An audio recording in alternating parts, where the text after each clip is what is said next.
Hello, everyone. Welcome to the Strategic Business Growth Multiplier. It's really good to see you.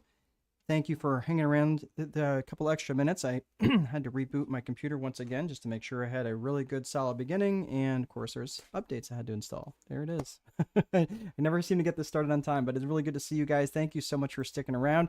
Hello, I've got, is that Nadira? Hello, Nadira. Very good to see you. Nadira Shakir. Love that name. Please, Nadira, let me know where you're from and what kind of business that you're in. And also, Katura, hello. Katura Stewart. It's very good to see you. And Yokalang Iyer. Sorry if I'm messing that up. Hello, it's really good to see you. And yes, it's good to see you as well. So please let me know. Let's see. So let me know where you're at and what kind of work that you're in. Let me know.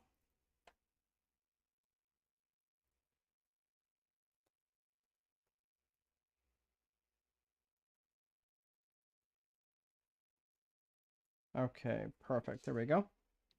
And Nadira has got Brampton, Ontario. Very good. Excellent. Good to see you. And we've got a few people on Facebook. We've got a couple people on LinkedIn, several on YouTube already. It's really good to see you guys. Usually the YouTube folks come in a little bit later because it takes a while for YouTube to let everybody know that we're out here.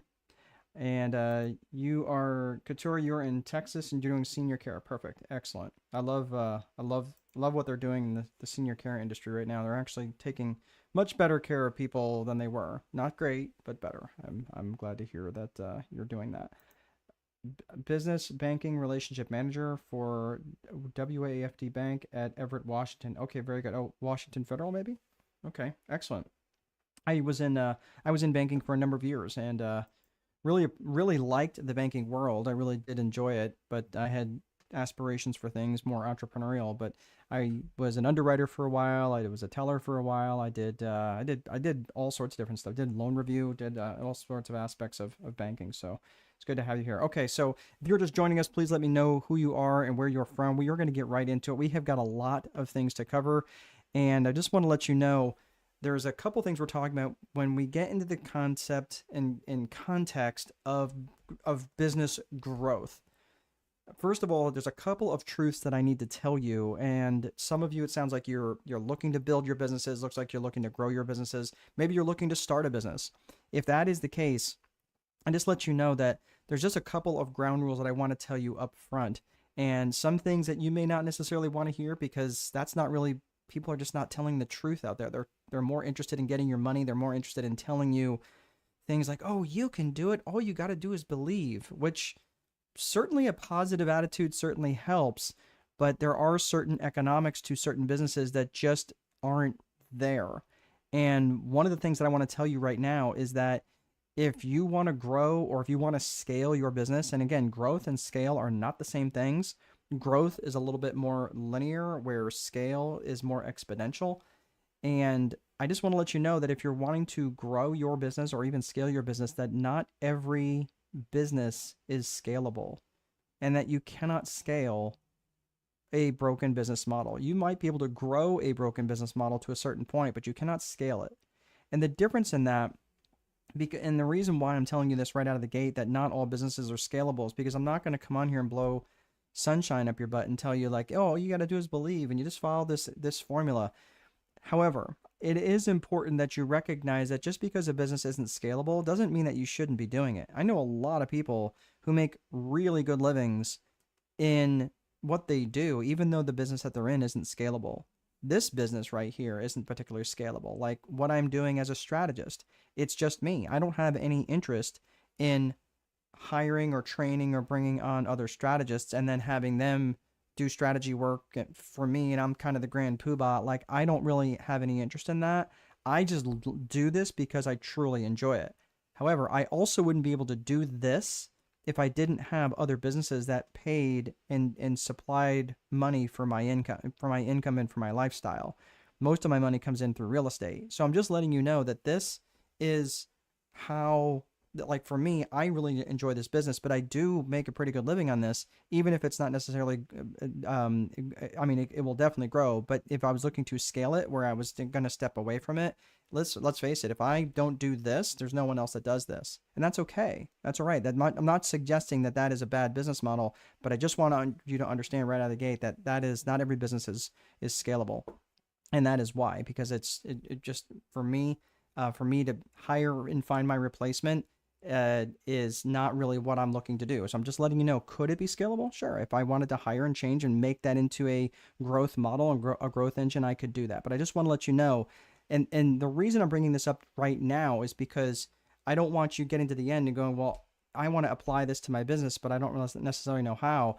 One of the things that I will let you know is there are plenty of people who are doing businesses that are not scalable, but they're using that as a lifeboat to get to where they want to go so they can build a business that is scalable. For example, I'll give you a quick example. Like this is based on the barriers to entry, right?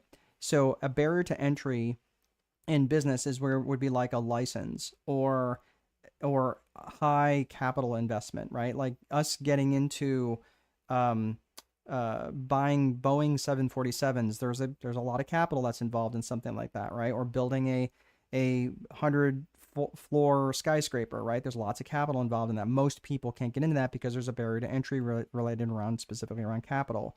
But if you and I and everybody on this call today were going to get into the cleaning business, there's not really a big barrier to entry in the cleaning business, right? In fact, most of us, before the end of the next 20 minutes, one of us on here probably could have a website up and running. Someone else could probably have business cards ordered for us. Someone else could probably run out to the store and buy a bunch of mops and buckets, right? And we're in business. And we might even have some signs, maybe some advertising even running, okay? That's what I'm saying. Within minutes, all of us could be in the cleaning business. Again, I'm not suggesting that the cleaning business is a bad business to be in. I'm just letting you know it's not. It can be really tough to scale. There's not saying that you can't scale it or grow it. I'm just saying it can be tough to scale. So that's, and you have to be mindful of the business model that you're building. So let's get into this. So who is this specifically for? I want you to understand right now, right out of the gate, that this is designed for businesses with employees or who plan to have employees. If you don't plan to have employees, that's okay. There's still going to be plenty of things that you will learn today. But I want you to understand that bringing others into your business is what has a scaling effect on your business. And I will tell you that if you are fighting this, like I fought this for a really long time, and we got Ingrid from YouTube saying hello. Really good to see you. Glad you could join us today. So bringing other people into your business is what has that scaling effect. That's where you're having the people that are really now you're not just doing one thing at a time. Now you can have multiple things being done at a time because you're magnifying your effort. You're bringing other people in. You're obviously, hopefully, charging more than what you're paying these guys. Generally, 3 to 4 times labor is the minimum. So whatever you're paying them for labor, you're charging at least 3 to 4 times more than that. And that's generally the rule of thumb. Again, every business is a little bit different, but that's generally where I've seen where businesses start making money. However, the businesses that make real money are the ones that are charging anywhere from 5 to 10 times labor. So again, you're paying someone $10 an hour, you're charging $50 to $60 an hour based on that, something along those lines. So I'm just saying that's what has the scaling effect on a business, is when you're bringing others into the business. So now you can be focusing on the higher dollar and higher level activities. Okay. So later we're going to be talking about growing by addition versus growing by multiplication. But again, this is about being strategic. This is the strategic business growth multiplier, and you're looking to grow and scale your business. And also look, who else could this be for? If you're frustrated with your results, if you feel like, man, no matter what it is that I'm doing, I'm just not getting the results that I want, or you feel like you should be much further along than you are. What about for those of you who maybe feel like all you do is obsess and think about your business? And I'm letting you know, even though it's like, man, it's all I think about. It's I love it. Okay, great. But you love it until you don't. And it's just one of those things that your business just doesn't love you back as much as you love it. And don't get me wrong. I've enjoyed business. I've also absolutely hated it. And there was just periods of time where I felt like, oh my gosh, there's got to be something more than just what I'm doing here. There's got to be more than just this. So I'm just letting you know that there is more to this. And this is about taking a strategic approach to managing both your life and your business. So you're going to walk out of this webinar by the end, and you're going to be able to have a full and complete framework of how to approach not just your business, but also your life. And you might be thinking, wow, that is a really tall order. Yes, it would be. However, I've literally written the book on that. And that is The Time Wealthy Advantage. That's the book that's over my shoulder. If you're interested in getting, I'm not here to promote the book. If you're interested in getting a copy for it, you can copy of it. You can buy it on Amazon. If you're inside the United States, you can go to strategicboardroom.com and you will have no trouble finding it there. But that's probably the best deal I can get for you. I can sign it and send it to you as well if you're interested. But these are all of the books that I have written and published last year. Now, the reason why I'm showing you this is not necessarily so, again, I'm trying to promote this, but think about it.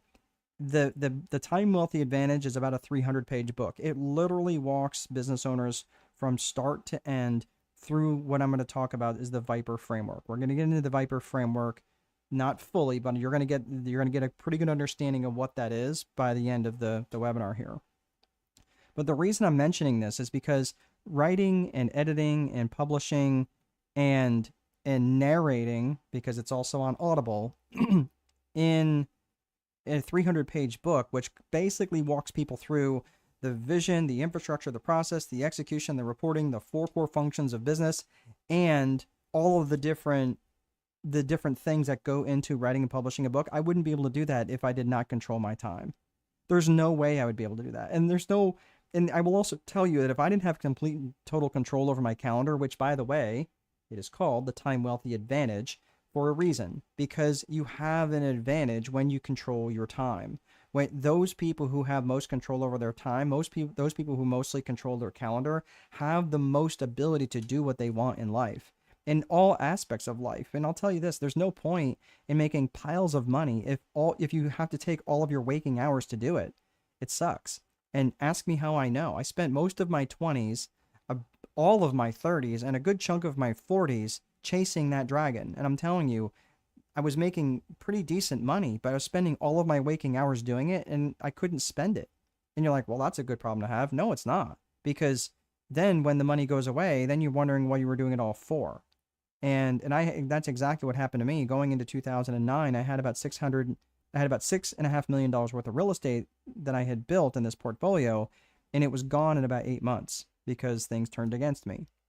And again, it's all my fault. I'm not saying that to get pity or anything like that, but I'm just letting you know that when you hitch your wagon to that and that's the thing that goes away, it's just, I just look back at the wreckage of my life and I'm like, what did I spend the last 10 to 15 years building? So again, there's no point in doing all this if it takes all of your waking hours to doing it. So what do I do? What do I spend my time? At the jumpy place. I'm telling you, kids should name everything. So we have a 3.5-year-old daughter, we have a 17-year-old daughter, and we have a 20-year-old son, 17-year-old son, and a 3.5-year-old daughter. Yes, I'm 53. And you're like, wow, you did not do the math on that. No, I did not. And I have parts of me that ache because she likes to go to the jumpy place all the time, and it's literally the most exhausting thing ever to do, no matter what your age, unless you're her age. So she likes to lay on it and basically play popcorn while I jump up and down, and she just bounces and thinks it's the most hilarious thing ever. And I'm crawling through tunnels and sliding down the slidey things, and it's interesting because I see a lot of the other parents that are there who are significantly younger than me, 15 to 20 years younger than me. And they're sitting there on their phones and they're missing all of it. And I don't know what they're doing that's so important on their phones. Usually they're just jacking around on TikTok videos or whatever. Sometimes they're working. Sometimes they've got a laptop there and they're working. And meanwhile, the kids, they're just dying for their adults' attention. And that's what I get to spend my time doing now. So where it is in the middle of the day, I think it was last week, we were there at the jumpy place from 12:30 to 2, which was absolutely a blast. Or we have picnics during the week, or we go to the game place. Yes, I know this is a bowling alley, but she does not care about bowling. She cares about the games we play. The whole point here is I'm just letting you know that is what your life can be when you control your calendar. You can spend time and develop relationships on the most important things that are important to you. So that's what I want you to think about, because when you don't have a good strategy, you're much more likely to get burned out by your work, which is going to leave you uninspired. And it's hard to think of your next moves. It's really hard to be strategic when you're burned out and you're just toasted. I get that. Or if you're a couple that's in business together, you might be fighting about money all the time. Or if you have a date night once in a while, it turns into a board meeting where all you do is talk about work. Ask me how I know. So instead of reconnecting with your spouse, you spend time talking about the business, right? So does any of this sound familiar to you, or anything like this where you spend a lot of time procrastinating or seeking perfection? Like, oh, well, once that's perfect, then I will roll it out. Like, once that ad is absolutely perfect, let me tweak it a little bit more. Man, just get it out there. What about doing the unnecessary? When you know you should be making phone calls, you know you should be reaching out and doing your emails for outreach, for lead generation or whatever, but you find no, it's really important that I organize my paper clips in my desk, or hiding an activity where you have so many things to do you don't even know what to start on first. How about hiding an inactivity, where well, you're hiding an activity is basically where you're just basically burying yourself in work so you don't deal with the things you really need to be doing. Hiding an inactivity is basically where you've got so many things to do you don't know what to start on first. Lying to yourself, telling yourself that things are better than they really are, or setting impossible standards. Yeah, once I make once I make $500,000 a year, then I'll start to think about slowing down. Right? Meanwhile, you've never made any more than $60,000 a year. These impossible standards is, again, this is all self-sabotaging behavior. And by the way, this isn't meant to be judgment. This is confession. This is all the stuff that I have struggled with. What about starting things and not finishing things? Ouch. Yeah, that's a big one, right? I mean, I can't tell you how many times I started and stopped so many different projects and didn't actually end up finishing them. Allowing distractions to exist in your life, allowing a lower standard to exist in your life. If people aren't treating you well, or if you're allowing certain things to exist, certain situations to exist in your life, and you're just letting it happen, what you allow will continue. Not rewarding yourself, not giving yourself any downtime. And this is what happens when I see people who literally work 7 days a week. They will work Sunday through Sunday, never giving themselves any time, and they end up becoming like the drunk guy at the party that thinks his jokes are all funny. And like, you're working so much, and you're never giving yourself a break. You're never giving yourself actual rest, because rest is an important part of actual work. Part of rest is recharging. So when you come and you after you have rested and you are now refreshed and you look at something from a different perspective, all of a sudden it looks much easier versus just working 18, 20 hours at a stretch, sleeping for a couple of hours and then getting right back into it, not really being fully recharged. You're kidding yourself. How about fear of failure or fear of success? This is another one that I have struggled with. Having a fear of failure or a fear of success. Good evening. Lundvig? Or Lindy. It's good to see you. I'm assuming you are overseas. Let me know where you're from. So a fear of failure or a fear of success. A fear of failure is actually related to a fear of ridicule, if you think about it, right? Like, if you did something and failed and no one knew, would you really care? Or how about a fear of success? Whereas a fear of success is often related to a fear of loss, where it's easier to never have something than to have it and to lose it. That's a fear of success. Or false arrogance, telling yourself that everything is great, rescuing other people from the situations that they created. Ask me how I know. This is especially emotionally rescuing people. I do that. I would do that all the time, and I still do it if I'm not careful. Nitpicking or picking fights or needing to be right, complaining all the time, thinking that I've arrived. Oh, I've read all the books I ever need to read. Thank God I never have to read anything more. Yeah, I used to think that. Last year I read 42 books. The year before that I read 41. And I'm on pace right now, probably around 35. I'm a little bit off pace just because I'm in a PhD program this year.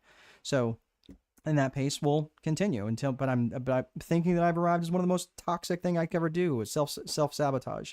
Gossiping or comparison, constantly tearing yourself down, not taking ownership of things, being consistently late and missing deadlines, flying by the seat of your pants, not following through on commitments, and having a bad relationship with money, and about 12,000 other things. I can go on and on and on. But the point of all this stuff is all of this stuff, all of these self-sabotaging behaviors, all of it disrupts your ability to grow or scale your business. Sorry, I got misspelled out. But the important thing here is to take 100% ownership of all of this stuff. You have to take 100% ownership of your actions and your activities. Otherwise, if you don't see yourself as part of the problem, there is absolutely no way in the world you're going to see yourself as part of the solution. So that is when we get into the heart of what we're talking about and starting to change all of this, and how to think strategically and to take charge of not only your business, but also your entire life. So this is the basis of the strategic business growth multiplier. And there's a couple of things. There are just three main elements that we're going to get into around this. And this is around, first and foremost, around the systems function of your business.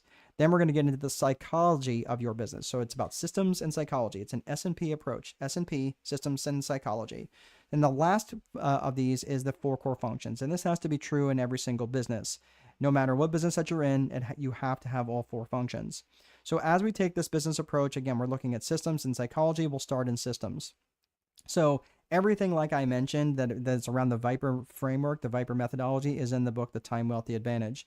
All of this, by the way, is also in the community, which I'll talk about the school community here on and off, not just because, I mean, yes, if it's interesting to you and you'd like to join it, I will tell you how to do that at the end. But just because I want to let you know that other people have learned this framework. Literally dozens and dozens and dozens of people have learned this framework and are employing it in their businesses. And once they've learned it, how to apply it in their one business, if they want to start another business, they can apply this same framework within that other business as well. This framework works because it's strategic. It's a strategic approach. It's a top-down approach, not just you start out and then you learn this tactic and learn this other tactic, and all of a sudden you got a whole pile of tactics and a bag full of tricks that you don't necessarily know that all of these things are actually going to work seamlessly together, and many times they don't. So this is why you want to look and create a strategic approach. That way you can apply it to any business when you're getting started. So again, for those of you who are just joining me, please let me know where you're at and what line of work that you're in.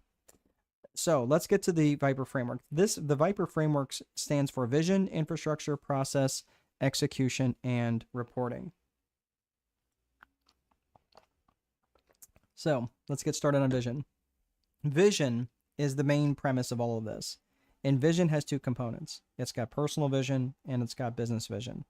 These main elements, you cannot skip these. And you cannot skip and just say, well, it's all about business vision or it's all about personal vision. Many business plans are all about business vision and they give no consideration at all to personal vision. There are other frameworks of business frameworks that only talk about business vision. I'm telling you that if you don't consider your personal vision, you're at a distinct loss, because that's what's going to end up happening is your business vision ends up becoming your personal vision. But your personal vision is basically, where do you want to go? Where do you want to go in life? Like Katura, where do you want to go in life? Yokeling, where do you want to go in life? Linby, where do you want to go in life? What do you want your life to look like if it wasn't defined by income generation? If your job description wasn't also a life description, okay? So Ingrid, like same thing for you. Like, what do you want your life to look like? Let's say if you woke up with $30 million or 30 million pounds or 30 million euro in your bank account tomorrow, okay, fine, go and buy some cool stuff. But from a day-to-day perspective, what would that look like? And that's not a lot of money. I mean, you could, yes, it's a lot of money, but you can burn through it pretty quickly if you're not a good steward of money. So it's really important to start to consider what your day-to-day life would look like if it wasn't defined by income generation. So next, after you have defined your personal vision, then you start giving some consideration to a business vision. Once you define where you want to go, what you want your life to look like, then you start thinking about your business vision. Your business vision is like, cool, that's where you want to go? Cool, how are we going to get there? That answers that question. And when you start reverse engineering that business vision that delivers that personal vision, that's how you have time wealth. That's how you have the time wealthy advantage. So there's many times I've sat in seminars and conferences, even different masterminds, where the people that were sitting to my left or to my right were legitimately making 6 and 7 figures a month. And at the time I was like, okay, I mean, and I did well. Like, I mean, I was in the right room, but you know, some of these people were making 7 figures a month. They had been making that for a really long time. And I also happen to know that many of them, not all of them, but many of them, they had a complete disaster going on at home. They weren't connected to their spouse. They didn't really have any relationship with their children whatsoever. And you know what they were most worried about? An extra comma in their bank account. That's the thing that they were most worried about. And I was like, man, are you kidding me? And what they had effectively done is they created a business vision that became their personal vision. They didn't have any concept of what their personal vision would look like. And the danger in creating a business vision before creating a personal vision is that you end up creating a life that exists to serve the business. And I'm just telling you, that sucks. I spent the better part of almost 2 decades chasing that dragon. And man, now that I've defined the personal vision that I want, the business vision delivers that for me. My business delivers that lifestyle for me. So I'm just letting you know, you can have this. You can have these things that you want. Many of you could probably have a lot of these things now. Not everything. And certainly, this isn't about playing small by any stretch. This is about focusing first and foremost on that personal vision and allowing that business vision to deliver that for you. So when you're looking at this personal vision, and we're just gonna talk about this for another minute, and then we'll put the fries in the bag, and the rest of today is going to be about business and business vision. But the personal vision, one way that you can start to think about that is to craft a 100th birthday speech. So let's say that you're turning 100 years old, okay? And you're turning 100 years old, and what would you say to the people in the room? What would be the message that you would want them to carry out beyond that day? Like, they left the room and that was the legacy that you would be hoping to pass along. Think about that. And if 100th birthday speech, like you're turning 100 years old and you're thinking like, well, I don't know, like I'm 25, man. I can't think of who I would want in the room or whatever. I mean, okay, fine. Well, what about your next milestone? Maybe your 40th birthday, or maybe when your kids turn 18 or something along those lines.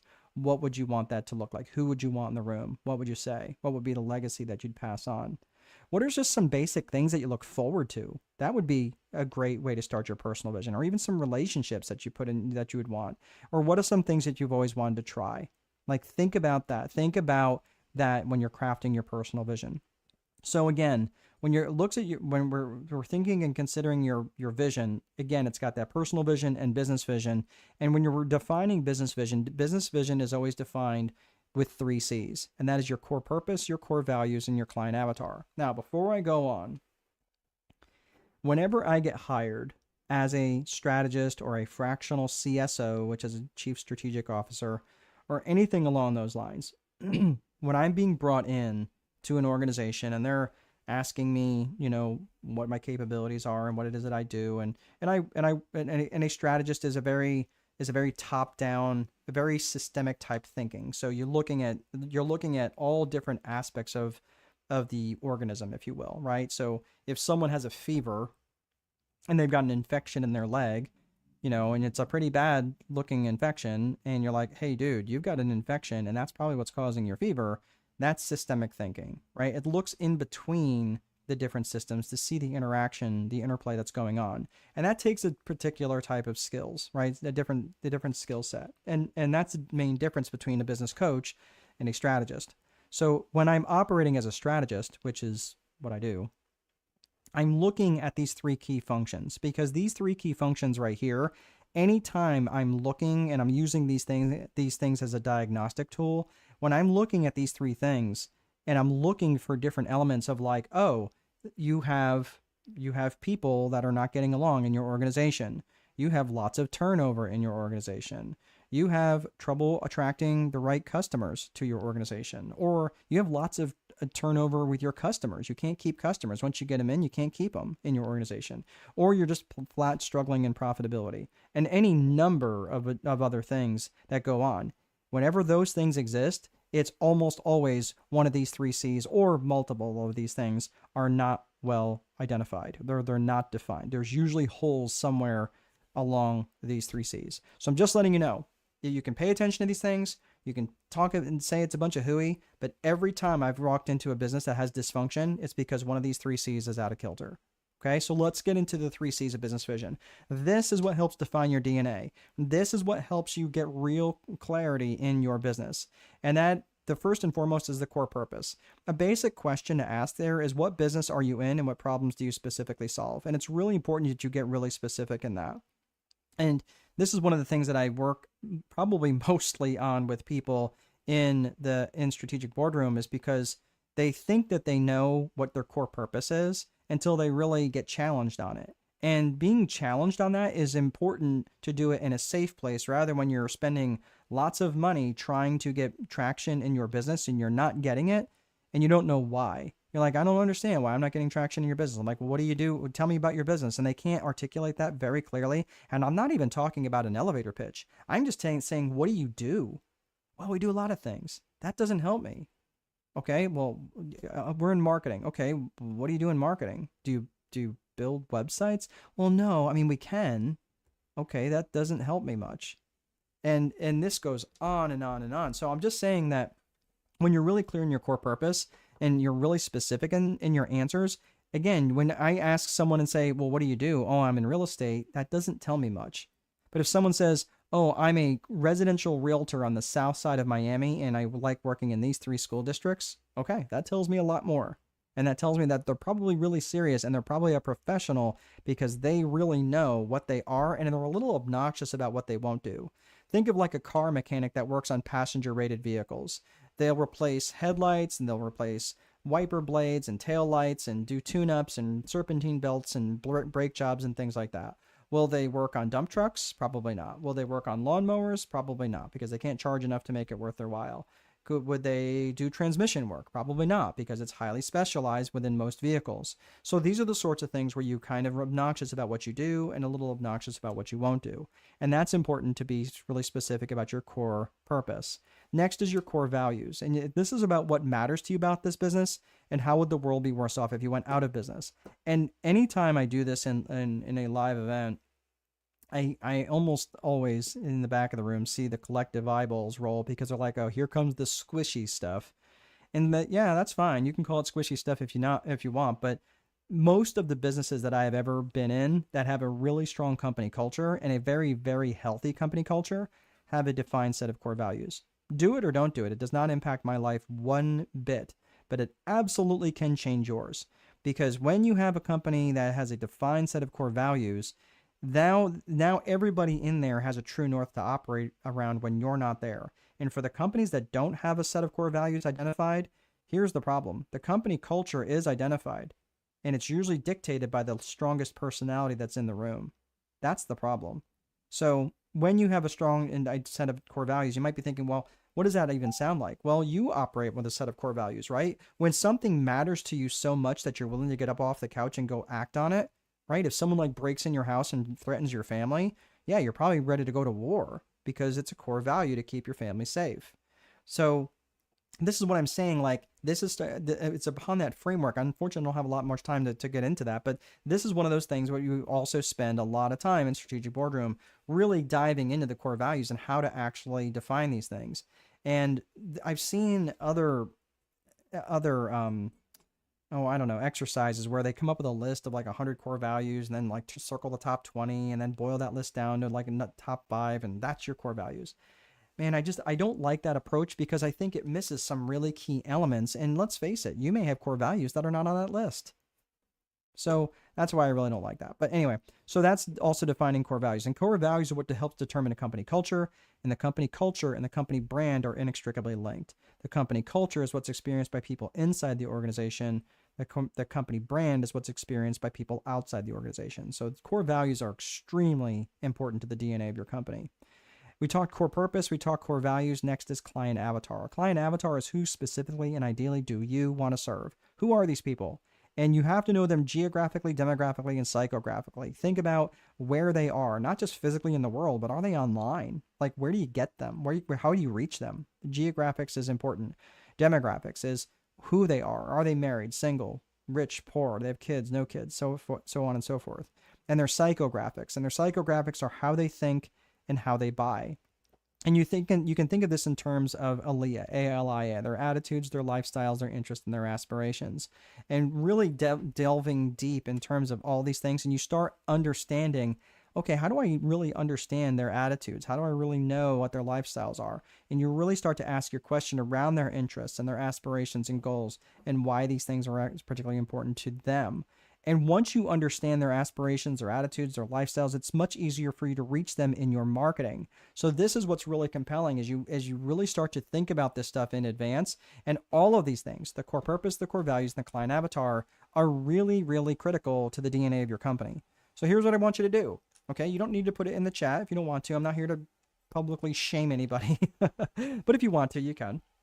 But from a 1 to a 10, in each of these 3 areas, which means you're going to give yourself 3 ratings from 1 to 10, 1 being the worst to 10 being the best. Where are you at in each of these areas? Like 1 to 10, where's your core purpose? right? 1 to 10, where's your core values? 1 to 10, how well is your client avatar defined? And I will tell you this, you can't give yourself more than a 5 if they're not written down. And why is that? Because you may think that you know them today, and in 6 months I'll ask you the same thing and it'll be absolutely different. That's just the way it works. And the people who fight me on this, they're the ones who are struggling. So do it or don't do it. Like I said, this is what really changes people's lives. And this is why I'm saying, I'm not trying to be a jerk here. I'm just saying, like, most of the time, 90% or plus of people, they will go through this webinar and they get a lot of information, and I check in back with them in several weeks or a month or more. And because they didn't pay anything for it, I think that's just the way it goes, nothing changes. Very few of people's lives change because they've gone through it. So I'm just saying, like, this is where you actually have to dial in and say, no, this is something I'm really going to do. So this is the personal vision and business vision. That's the vision component of the business. This will start to go pick up a little bit in pace. So infrastructure is the bones of the business. That's the things like your desks and your chairs and your software and things like that, your websites. And it's really important and critical component of your business. But you might be thinking, if it's so critical, then why does vision come first? Because it spells Viper better? No, the reason that vision comes first is because you're going to be building an infrastructure that's in alignment with that vision. So let's say, for argument's sake, that Ingrid is, or Katura is, let's say that their vision is to lay on the beach in Spain for 2 months out of the year, rubbing cocoa butter on their belly. Okay, if they build an infrastructure that's going to require them to return emails and phone calls in a timely manner, that's going to be a horrible experience for them when they're trying to lay on the beach rubbing cocoa butter on their belly. So that's why vision comes first. You're building that infrastructure that's in alignment with that vision for the future, that's going to stay in alignment with that vision for the future. So that is the vision and the infrastructure. Let's look at the process. Process is simply how you do stuff. How you do stuff from a day-to-day perspective, and from a tactical day-to-day perspective, and from a strategic perspective, long-term. So let's first look at tactical. Tactical is basically how you do stuff from your day-to-day perspective, your standard operating procedures, your SOPs, your checklist items, and even your day-to-day activities, from opening procedures, your closing procedures, how you answer the phone, how you prepare bank deposits, and things like that. So when you draw, if I drew a box around infrastructure and process, right, that's the system. That's the system. For those of you people who are like, oh, I'm all about systems and processes. For you, all of you who are on systems and processes, that's your system. That's great. Except this system needs to be driven in some strategic direction. Because let's look at this system like a ship or a battleship. Well, you don't want to leave that battleship just moored to the harbor, right? The battleships are not meant to be moored to the harbor. They're meant to be taken out into open sea. So when you go and you take this battleship, well, that's about driving that battleship out in a strategic direction. Otherwise, with that battleship moored to the harbor, you're going to be open to whatever economic winds happen to blow across the harbor, right? So you need to be strategic in what you're doing with that system, and that takes driving it in a very specific direction, and that takes strategic planning. So in the strategic planning part of the process, the tactical stuff was day to day. The strategic planning is long-term. Where are we going to go and drive this thing, not just day to day, but now we're taking it out of the harbor. So when you're looking at strategic planning, it takes 3 Ps: people, purpose, and promotion. So when you're thinking about the people in your strategic plan, generally, and not always, but generally, the strategic planning almost always involves marketing or lead generation or something around that function, right? Usually it's around driving it towards a very strategic purpose. Okay. We'll get to purpose here in a second, but generally when you're attracting people, because to affect the strategic plan, you're generally trying to either attract a new market, new avatar. Maybe it's a subsection of the people that you were thinking about in the 3 C's of business vision, your client avatar, right? So who is the client avatar that you're necessarily trying to attract? Well, maybe normally you would like attracting married couples. I tend to work with married couples who are in business for themselves, who have kids at home, who are extremely busy, right? Like that's generally where they are, right? And generally under 20 employees. So if, let's say for argument's sake, that I was going to carve off a certain segment of that and just say, well, I'm going to go after single men, right, as part of my avatar, okay? So unmarried men that don't have any kids. Okay, so again, that's carving off a piece of the avatar that doesn't necessarily fit the entire avatar. Okay, so those are the people that I'm going after. But my point is that I'm defining who these people are. I'm also defining the people who are maybe represent a skill set that I don't have. Maybe, again, when we talk about the four core functions of business, we're going to be talking about lead generation and sales and operations and accounting. And maybe I just suck at accounting and I'm not trying to learn to be an accountant. So I'm going to hire that out. So who are the people that I'm going to need when I start thinking of my strategic planning? Maybe I'm thinking about a new vendor relationship. Maybe I'm thinking about a new subcontractor relationship, something along those lines. Maybe I need to hire more people.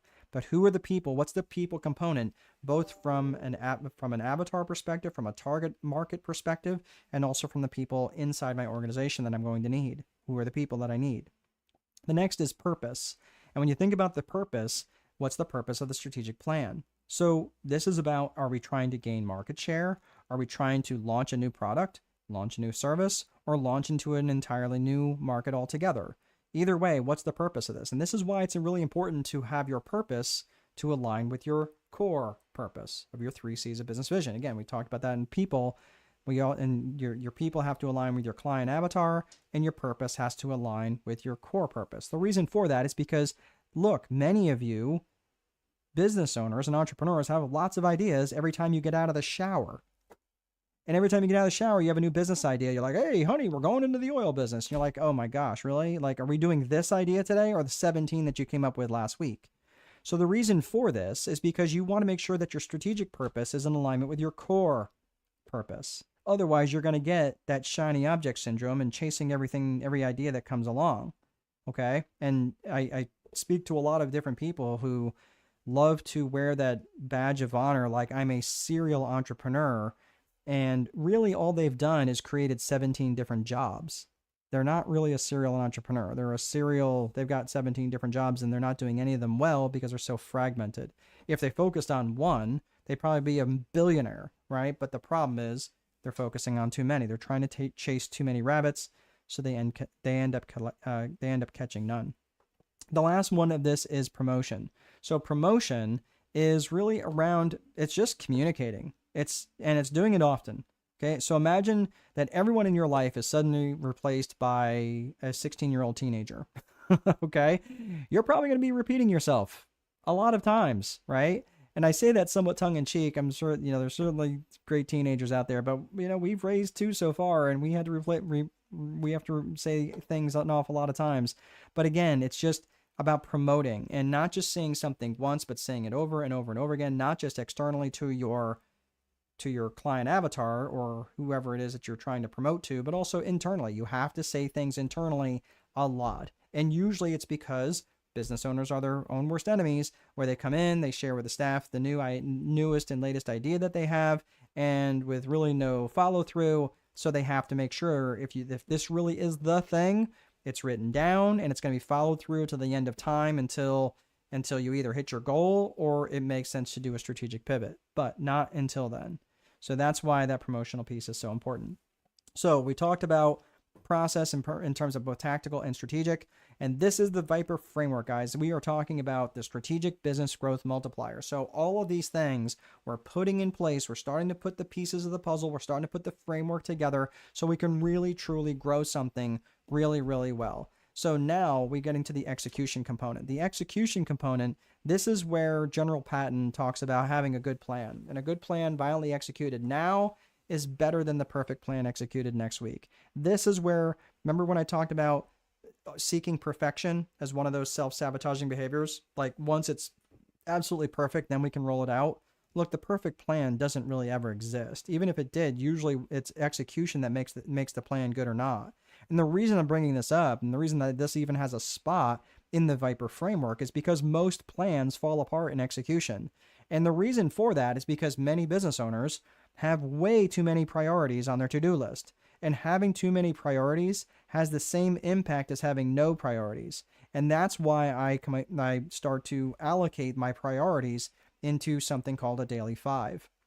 The daily 5 are up to 5 highly specific actions that you can take, which will move the needle towards your vision or your strategic plan. One of the two. And I would say daily 5, really, for me, it's daily 3. I like a daily 3. And again, I'm not talking about checking your voicemail. I'm not talking about checking your email. I'm talking about needle moving activities toward your strategic plan or your vision. One of those two things. And if it's not a needle moving activity, it doesn't mean that it doesn't belong on a list somewhere or a to-do list, but it's not a daily 5 action. So this is why you get like this today, right here. This webinar is one of my daily 5.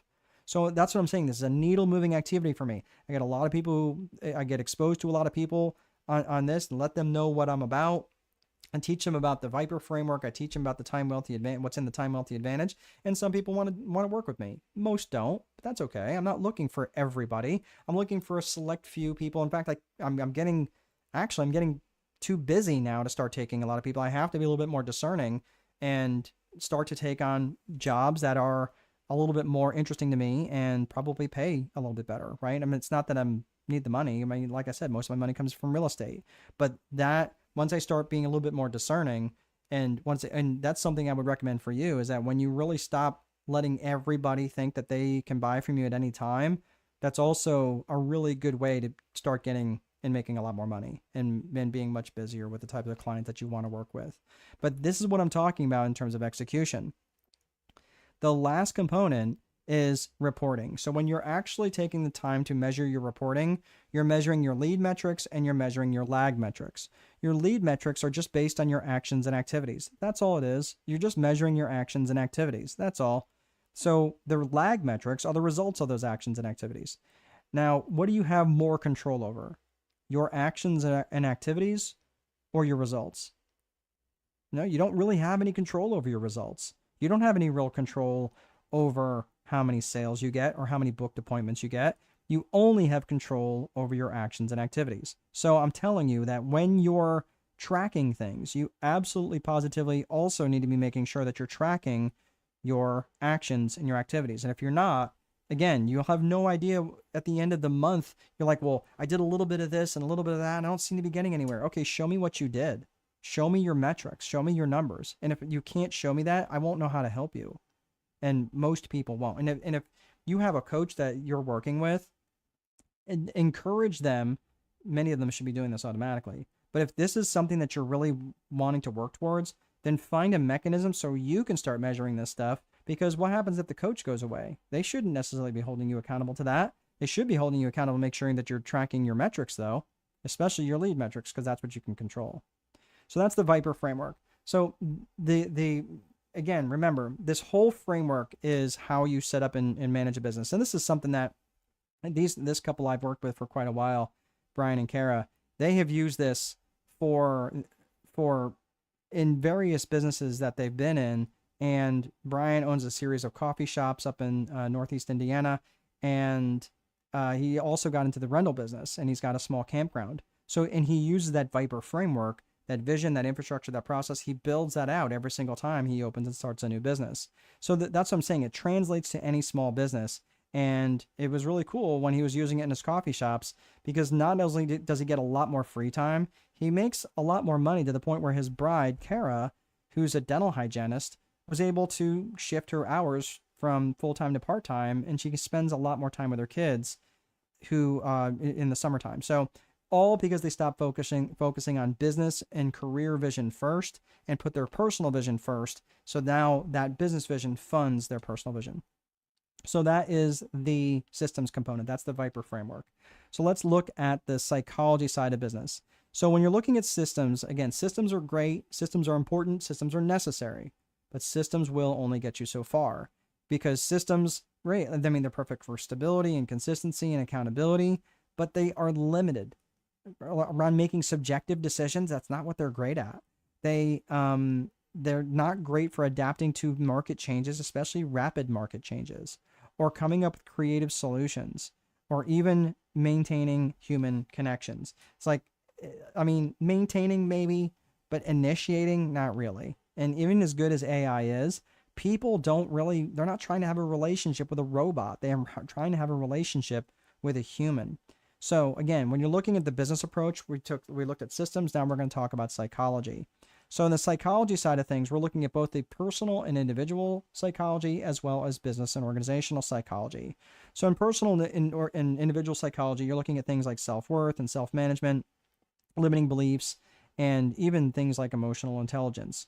And when you're looking at your business and organizational psychology, you're looking at things like external psychology and internal psychology.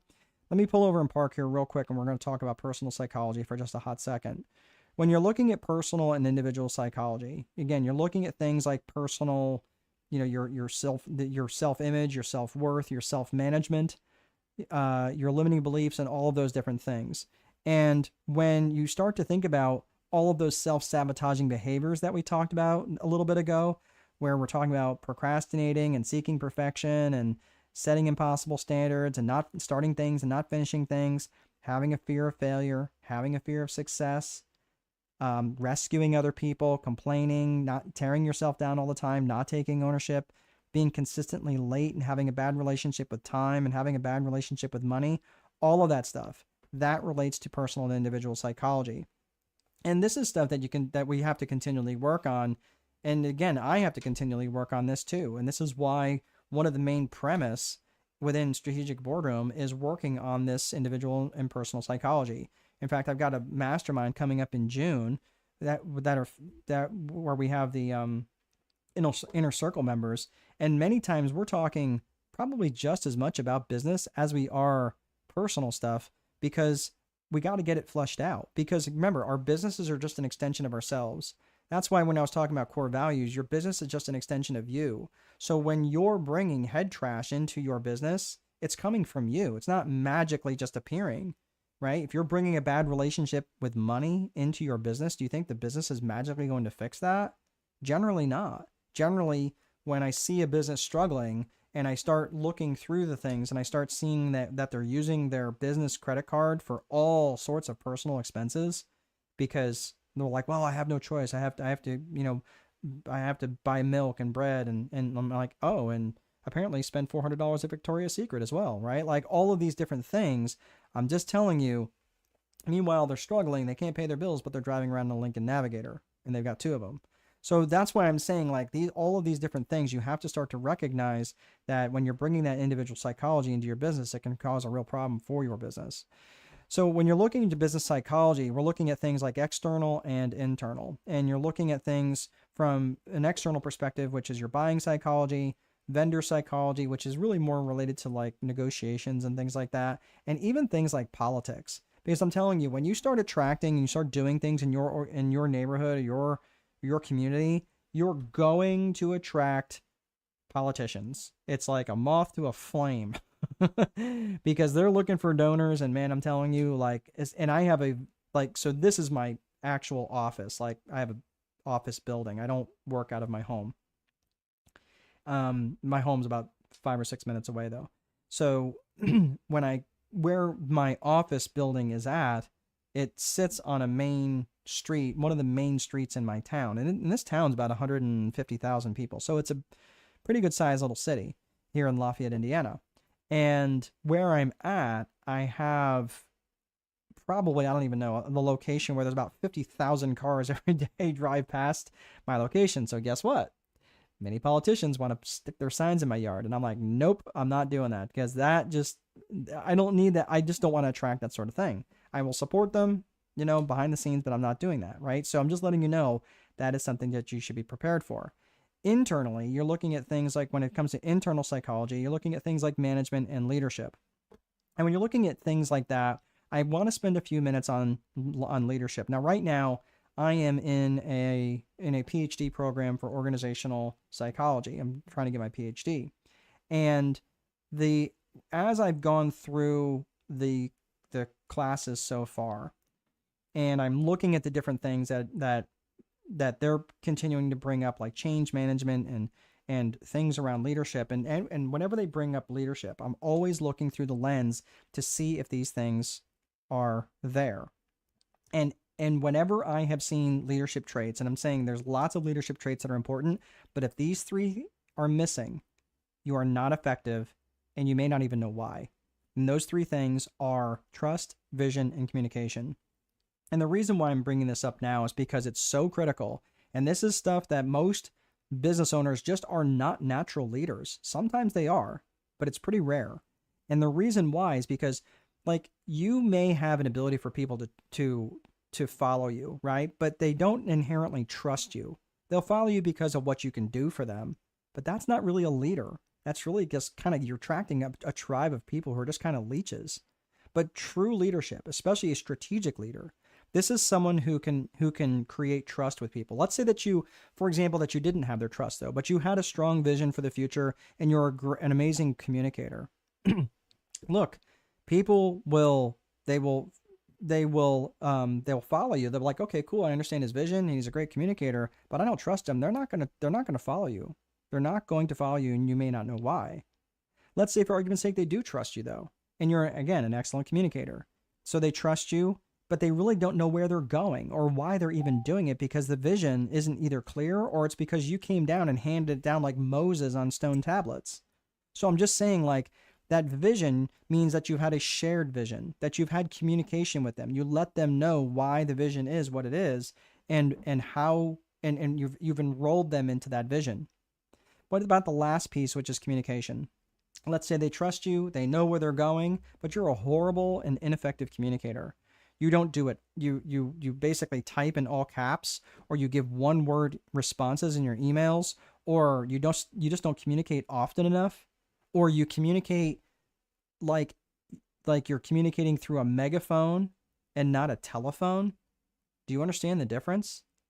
That's important, because people want to feel like they've at least been heard. So that's about effective communication. So I'm just telling you, are there other leadership traits? Absolutely. When I was in the Marine Corps, they literally beat into us the 15 different leadership traits of justice and judgment and decisiveness, integrity, tact, initiative, and dependability, et cetera, et cetera, et cetera. All I'm saying is, like, whether all the different areas of bearing and unselfishness, courage, knowledge, loyalty, enthusiasm, all these different elements of leadership traits, and there's probably a dozen more, but all these different leadership traits won't matter. They won't matter as much if you don't have these three. I'm just telling you. So does leadership really matter that much? Yes, it absolutely does matter, because as I'm writing Leader Boss is my next book. That'll be my 9th book. But this is really where it comes down to compassion versus candor, right? Caring versus candor. And when you have compassion, this is where, if you have too much compassion and not enough candor is where you really tell people what they need to hear. Compassion is really having that understanding for that person as a human being. But if you have caring and compassion and no candor, people will walk all over you as a boss. You're like, man, I'm just too nice. I don't know what happens. Yeah, you're too nice. And then because you're too nice, people walk all over you.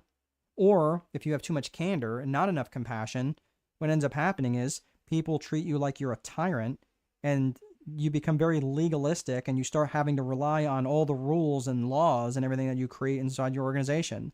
Hey, next time you show up late, I'm going to write you up. And you're like, really? Like, everything becomes a rule. So this is how you can start to check on your own effectiveness as a leader. One of the things that I noticed, and Jim Collins and Morton Hansen wrote this book, Great by Choice, but Jim Collins, he's written lots of different books. Good to Great, Great by Choice, Built to Last. He also, but this level 5 leader is something that John Maxwell also talked about. But basically, the level 5 leader, they define them in different ways. But the level 5 leader is someone who basically puts the organization before themselves. They don't look for glory. They're always thinking about their people. They're always thinking about their organization first. So this level 5 leader, these are outstanding leaders in their fields. These level 5 leaders represent companies who are significantly more profitable. They grew much faster. They had a much stronger company culture. And guess what also they had? A defined set of core values. No kidding. It keeps coming around like a bad penny, right? Like, I'm just telling you that these things are all very critical. And if you look at this little chart, this is something that I pulled out of Great by Choice. But if you look at investing $1,000 in Amgen versus $1,000 in the stock market, you would have made 24 times more money by investing in Amgen because of their leadership. And they have other things going for them, but so did Intel and Microsoft and Southwest. Their leadership was phenomenal. And the 100 best places to work list frequently represents the highest stock returns. And the reality is it's because of their leadership. So leadership does make a huge difference. And if you're looking to grow your business, Growth necessitates change. It requires things to be different. And leadership is what manages that change. And if you're asking yourself the question, how do I get my people to care as much as I do? Man, I just feel I should be much further along in my business. Look, it could be a function of your leadership, not just the systems component. Systems are important, but systems are not what's going to grow your business. What is, I mean, not directly, but what I'm saying is the leader is what helps grow, and the speed of the leader is the speed of your team. So if you're the leader, think of yourself as the guide, and you're leading them up the mountain. The team can't go on ahead of you because they don't know where to go. You are driving the pace. You're the one setting the pace. You're the one driving the direction, setting the direction. All of that stuff is around the speed of the leader. So again, the team cannot outpace the leader. Otherwise, you're going to end up holding them back. So this is something else you have to consider is how are you working and developing your leadership when it comes to your business leadership? And this is the systems and psychology approach. The last part of this is the 4 core functions of business. We're going to do this and then we'll put the fries in the bag. So the 4 core functions of business are around lead generation, sales, operations, and accounting. And your customer's journey through your business happens in this order. First, they experience your lead generation through your marketing, your networking, some sort of joint venture, something. Then, because that window's been opened, that opportunity's been opened, they raise their hand for whatever reason. Now they're sitting in front of you, and now the sales function steps into play. And the sales function really just closes the loop. It just closes the conversation, closes the sale, and hands that over to the operations and fulfillment function. Then, once that's done, then it goes to the accounting function where the money is handled, right?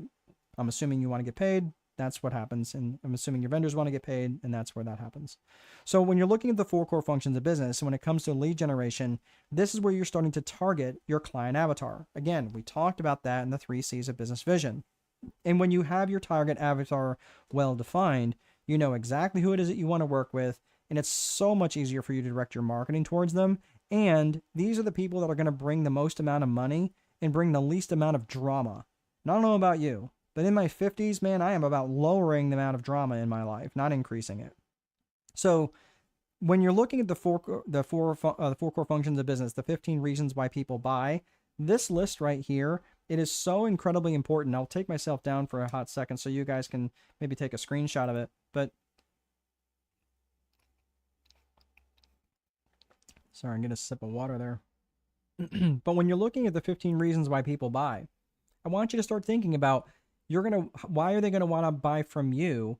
How can you help them directly or indirectly make money or save time, avoid effort, escaping pain, physical pain, emotional pain, right? Spiritual pain. How can you give them more comfort? How can you give them better health, which could be in the form of less stress? Remember, we're thinking directly or indirectly. And I can promise you, you can come up with 10 reasons under each of these categories for how you can help them and your product or service can help them. Again, it could be maybe a little bit goofy answers, but come up with 10 under each of these categories. How do you help them feel more love or gain praise or increase their status with their tribe? People will buy for truth, especially if they felt lied to in the past. They will buy for growth in their knowledge and their faith and their wellness. They will buy for growth. They will buy for novelty. Heck, they just buy something because it's new, right? Think of the people who stand in line for hours to get the latest iPhone 71 iteration. They will buy to be in more control or get more perceived control or more certainty. And they will also buy to be in contribution to other people. So all these reasons are why people will buy. And once you understand why they're going to want to buy from you, it's going to be tremendously easier for you to market to them and for you to sell to them. But again, do the exercise or don't do the exercise. But whenever I do this exercise, I mean, how do you think I come up with that list of all those self-sabotaging behaviors? And whenever I do those self-sabotaging behaviors in front of a room of entrepreneurs and business owners, by the end of that list, I have every single person in the room slowly nodding. And I'm like, can anybody relate to any of these or all of these? And every single hand in the room goes up. And because I've spent so much time reading and researching and understanding my client avatar. And again, you cannot get around this without doing that. So the 4 core functions of business, when it comes to lead generation, everything needs to point and support your lead generation function. Because the truth is you might have the most amazing product, the most amazing service, You can have the most efficient business. You can be an absolute paragon of truth and justice and virtue. Your sales technique can be so completely dialed in. You can sell ice to Eskimos and voting booths to Castro, and you can still starve. So this is why you can never take your foot off the gas when it comes to lead gen. You just can't. And when your lead generation activities, they come to 60 to 70% of your daily activities. And I'm just saying all of this stuff. Yeah, I mean, you might be thinking, well, 60 to 70%. If I work 10 hours a day, that means 6 to 7 hours. Yes, that's exactly what I mean. And I'm talking about your calling, your outreach, your emailing, emailing customers, right? Or emailing prospect, not returning an email from someone about your, whatever, some silly thing. I'm talking about specifics on lead generation function. So if you're trying to grow your business, this is the math. This is the math that it takes, and this is a minimum. So if you're looking to grow your business, and this is something that Aaron, who I worked with, he's a fractional CFO. And when he first came to me, he didn't have a business. It was very much an idea. And when we finally got him dialed in on a client avatar, we were deciding between, we went through multiple iterations, which was important in that function. But when he finally narrowed one down, we got him narrowed down between $10 and $30 million contractors as this fractional CFO. And within 6 weeks of him determining that, he signed on 2 clients. And what you're going to see here on this check, that's a $50,000 check that he took a picture and sent to me. So I'm just saying, like, this is absolutely critical, and you have to have this stuff well defined. If you don't, you're just going to continue to wander and you're going to continue to struggle.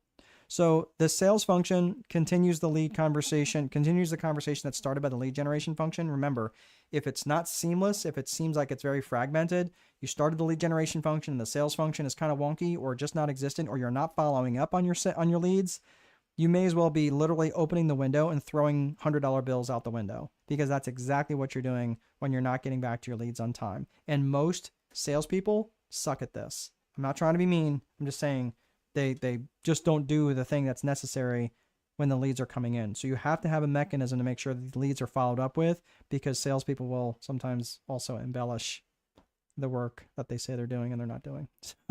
So anyway, understanding that effective selling is about finding solutions. Right now, we just started a 12-week program of it's a 12-week sales essentials, which is really about strategic salesmanship. Salesmanship has gone completely out the window. And when times are really, really good, salesmanship really can be kind of bad and people can still do pretty well. But when things start getting lean or customers start becoming much more discerning, that's when the people who do really well are the ones who understand salesmanship. And that's something that I had to learn. I have a background in accounting, for God's sake. I wasn't a salesman, and I had to learn it because I was not selling well. And I get all these leads and I couldn't close them. And I was like, man, they can do business with me or not, blah, blah, blah. I'm like, man, for the number of leads that I had coming in, I should have been doing way, way better. And then usually when I'm having conversations, especially in my property management, I don't do it anymore, but in the property management world, I would close somewhere between 70 to 80% of the conversations when people would call me. And they were calling me. I wasn't reaching out to anybody else. So that's how you know you're really dialed in your lead generation and your sales. So generally when the operational function comes in, if you're going to get stuck, you get stuck in the operations function. And you get stuck doing the roofs, the websites, whatever the thing is. The accounting function, if you're going to ignore something, generally this is what gets ignored. And it usually sounds something like this. Well, I've got more money in my bank account this month than last month. I must be doing okay. And I'm just letting you know, no judgment. I have a degree in accounting and I have said those words. So I am the least qualified person in my business to actually do my bookkeeping because I know I won't do it. That's why I have someone who does my bookkeeping for me. So I'm just letting you know, you cannot ignore your accounting. This is something I go through in the money and finance course, which is, I think tomorrow is financial literacy. Just some basics. It's basically the basics of understanding financials. And this is, again, something we go through a ton in Strategic Boardroom because if you don't understand your finances, if you don't understand the interrelationship between a balance sheet and an income statement and all the things that matter, and again, I'm not trying to make you into a bookkeeper. You don't need to be a bookkeeper. You just need to understand a balance sheet and income statement so that when your bookkeeper hands you something, you go, That makes sense. Now I understand what it means. Not when your CPA or your bookkeeper hands you something, you go, oh, that looks nice, and you have no clue what you're looking at. It might as well be printed in Mandarin, unless you speak Mandarin. Then it might as well be printed in Greek. My point is that you have to know what it is that at least you're looking at, because you might be getting people that are ripping you off and you would never know. So when you're looking at all four of these things, the lead generation, the sales, the operations, and the accounting, let me ask you something. Are these four functions, are they all the same thing? No, they're not all the same thing. That's why you need, in order to grow, in order to scale, you need to bring other people into your organization. And those people are all going to be aligned in your core values. That's right. Here it comes again. By having your core values defined, they allow you to interview better. They allow you to hire better. They allow you to coach and counsel better. Termination is a heck of a lot easier. And it sets the tone for meetings. It defines your company culture, and it unbelievably raises the amount of personal commitment in your organization.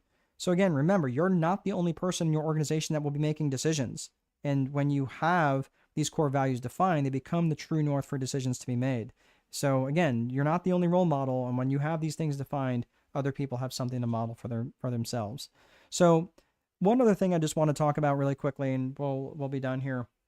But if, and again, for those of you who are sticking around, we'll talk a little bit. I've got an offer to make for you here, but I'll let you know when that is. So if you're not interested, you can hop off. Won't be any new content. But look, all of this is a difference between growing by addition versus growing by multiplication.